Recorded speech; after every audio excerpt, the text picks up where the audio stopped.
اعوذ باللہ من الشیطان الرجیم بسم اللہ الرحمن الرحیم۔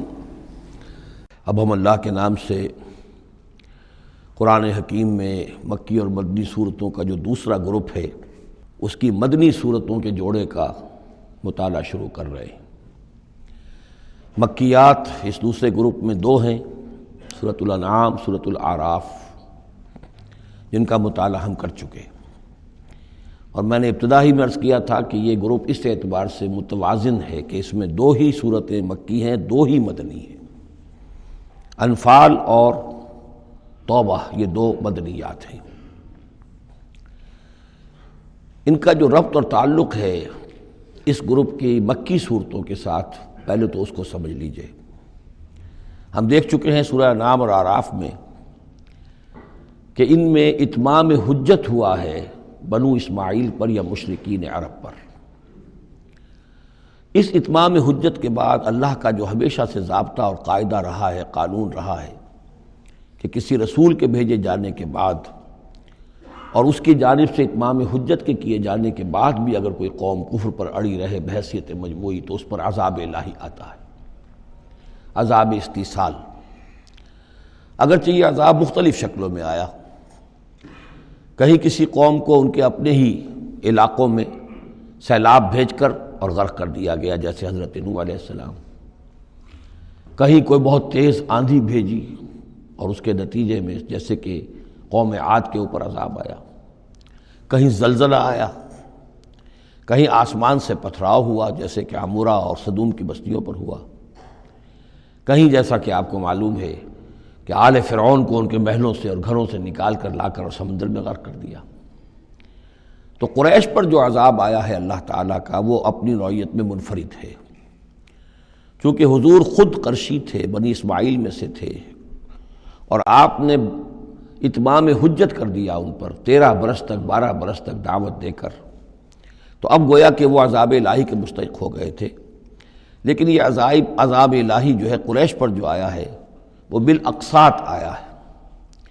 اس کی قسط اول ہے کہ جو غزوہ بدر میں ان تک پہنچی، انہیں مکے سے نکالا گیا، جیسے کہ آل فرعون کو ان کے محلات سے نکالا گیا اور لا کر سمندر میں غرق کیا گیا۔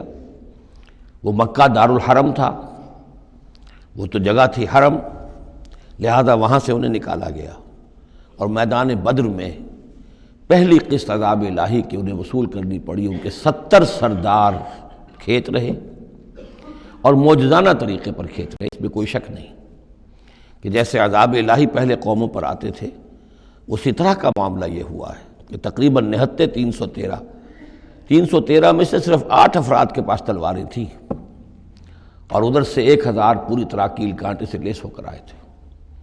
تو اللہ کی خصوصی مدد تھی کہ جس سے یہ عذاب آیا ہے اصل میں قریش کے اوپر، اور تقریباً تمام بڑے بڑے نامور سردار جو ہیں وہی میدان میں کھیت رہے، 70 ان کے قیدی ہو گئے۔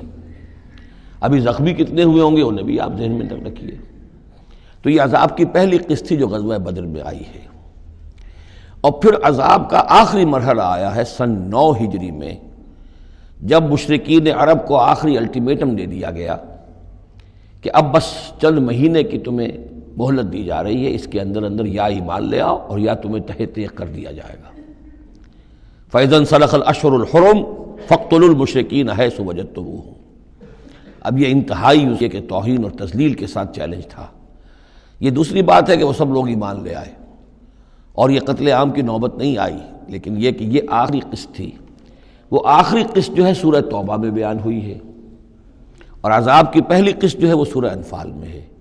ان دونوں صورتوں کو جمع کر دیا گیا تاکہ انعام اور اعراف میں بنو اسماعیل پر یا مشرکین عرب پر اتمام حجت، اور انفال اور توبہ میں ان پر جو عذاب الہی نازل ہوا اس کی تفصیل۔ تو یہ تو ہے معنوی ربط اس گروپ کی مکی اور مدنی صورتوں کے مابین۔ باقی جو یہ سورہ انفال ہے اس کے بارے میں نوٹ کر لیجئے کہ غزوہ بدر کے فوراً بعد، متصلاً بعد نازل ہوئی ہے۔ گویا کہ سورہ آل عمران جو ہم پڑھ چکے ہیں اس سے پہلے ہے اس کا نزول، اس کے اکثر و بیشتر حصے سے پہلے نازل ہوئی ہے۔ تو یہ زمانی ترتیب جو ہے اگر یہ ذہن میں نہ رہے تو پھر اس سے کافی خلجان پیدا ہو جاتا ہے۔ اس کا جو پس منظر ہے وہ یہ غزوہ بدر کا معاملہ سمجھنا بہت ضروری ہے۔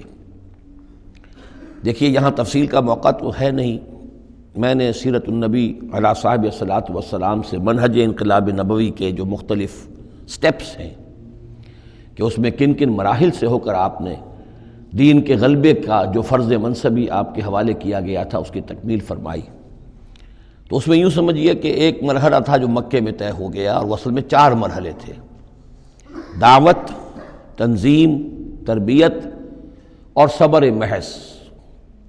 وہاں ہاتھ اٹھانے کی اجازت نہیں تھی۔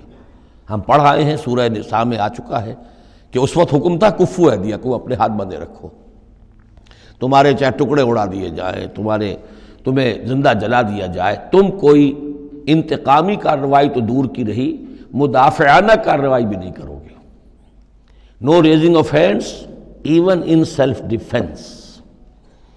یہ 4 مراحل تھے جو چلتے رہے تاں آ کے ایک طرف تو اب حضور کے پاس جانثاروں کی ایک جماعت تیار ہو گئی جو سرد و گرم چشیدہ تھے، ہر طرح کے حالات میں سے گزر چکے تھے، سختیاں جھیل چکے تھے، قربانیاں دے چکے تھے، ان کے اخلاص مع اللہ میں کسی شک و شبے کی گنجائش نہیں تھی، ان کے دل جو ہیں خالص ہو چکے تھے اللہ کے لیے۔ اور دوسری طرف یہ کہ اللہ تعالیٰ نے ایک دار الہجرت کا انتظام کر دیا، کھڑکی کھول دی مدینہ کی طرف، ہجرت کا اہتمام ہو گیا تاکہ اہل ایمان کو وہاں سے نکال کر اور مدینے میں لے آیا جائے۔ اب یہاں سے اقدام ہو، اسی لیے ہجرت فرض کر دی گئی کہ اب تمام مسلمان یہاں آ جائیں۔ ظاہر بات ہے کہ ہجرت جو ہے وہ فلائٹ نہیں تھی، وہ کوئی فرار نہیں تھا، بھاگ کر جان بچانا نہیں تھا۔ مغربی مورخین تو اسی نام سے اس کو یاد کرتے ہیں۔ وہ تو اصل میں یہ تھا کہ ایک جگہ اگر اس کام کے لیے موضوع نہیں ہے تو کوئی اور بیس، آلٹرنیٹ بیس اگر مل جائے تو وہاں سے اپنا آفینسو جو ہے، آخری فیصلہ کن اقدام جو ہے وہاں سے لانچ کیا جائے۔ لہذا مدینہ میں آ کر حضور نے صلی اللہ علیہ وسلم صرف 6 مہینے لیے ہیں انٹرنل کنسالیڈیشن، کہ اب آپ آئے ہیں، نئے آئے ہیں، مہاجرین نئے آئے ہیں، تو ایک تو یہ کہ ان 6 مہینے میں آپ نے مسجد نبوی تعمیر کر لی، مرکز بن گیا، گورنمنٹ ہاؤس بھی ہو گیا یہ، اور پارلیمنٹ ہاؤس بھی ہو گیا، دارالندوہ بھی ہو گیا، دارالعلوم بھی ہو گیا، خانقاہ بھی ہو گئی، عبادت گاہ بھی ہو گئی، مرکز ہو گیا۔ ثانیاً آپ نے انصار اور مہاجرین کے اندر مواخات کرا دی، ایک انصاری ایک مہاجر بھائی بنا دیا۔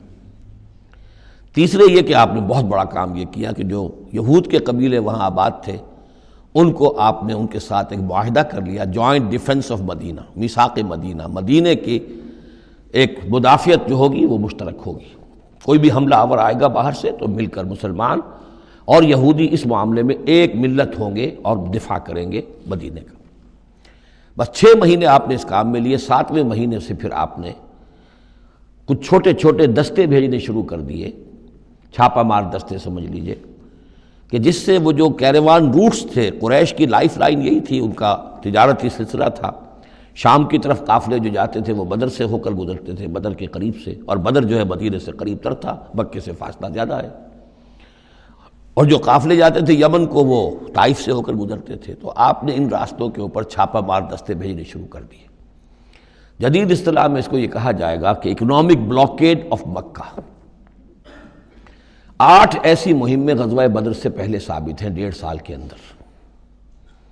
6 مہینے آپ نے وہ لیے، 1.5 سال اور 2 سال کے بعد غزوہ بدر ہو گیا ہے۔ تو یہ 1.5 سال میں 8 مہمیں، جن میں سے 4 میں کہ حضور خود بھی بنفس نفیس شریک رہے ہیں، اس لیے وہ غزوات کہلاتے ہیں، اور 4 وہ ہیں کہ جن میں آپ نے صرف کچھ لوگوں کو بھیج دیا ہے کسی امیر کے تحت، وہ سرایا کہلاتے ہیں۔ صدق اللہ العظیم۔